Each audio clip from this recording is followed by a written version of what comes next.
Վիրահատությունը անկախ տեսակից ռիսկ է, որը մեծանում փոքրանում է կախված դրա ծավալից և տրավմատիզացիայի աստիճանից։ Դրա համար են վիրահատությունից առաջ պարտադիր կատարում գործիքային և լաբորատոր հետազոտություններ, գնահատում բուժառուի առողջական վիճակը, միայն դրանից հետո թույլատրում մտնել վիրահատարան։ Հատկապես էսթետիկ միջամտություններից առաջ, երբ բուժառուները հիմնականում առողջ են, այդ ստուգումները պարտադիր են։ Ինչ վերաբերվում է էսթետիկ վիրահատություններին, քանի որ մեր բուժառուների մոտ 90%-ը դրանք սոմատիկ առողջ բուժառուներ են, այսինքն չունեն առողջական խնդիրներ կամ եթե կան դրանք հարակից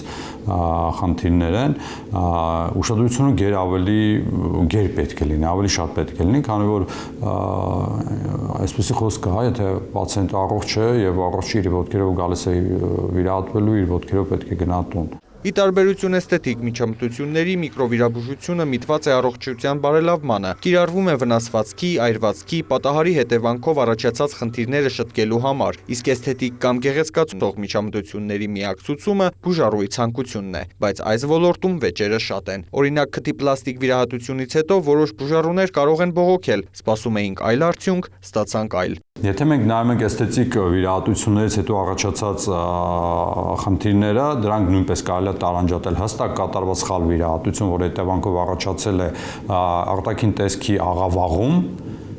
եւ բարդություններ, որոնք կապված են պացիենտի ոչ ընկալությամբ, այսինքն ճիշտ չեն ընկալում իրականությունը կամ չեն պատկերացնում։ Սակայն կան դեպքեր, երբ միջամտությունը սխալ է կատարվում, բերելով ոչ միայն առողջական, այլև ֆունկցիոնալ խնդիրների։ Իրավիճակից խուսափելու համար պետք է հետևել կանոններին, օրինակ ընտրել լիցենզավորված մասնագետի։ Ինչքան շատ է վիրաբուժի փորձը, սխալվելու հավանականությունը այնքան քիչ է, բայց ես ուզում եմ նշեմ, որ սխալվելու հավանականությունը քիչ է, այլ ոչ թե բացակայում է, որովհետև բժշկության մեջ եւ առհասարակ ամեն տեղ, եթե գործողությունը կատարում է մարդը, դա ռոբոտիզացված աշխատանք չէ, բնականաբար սխալների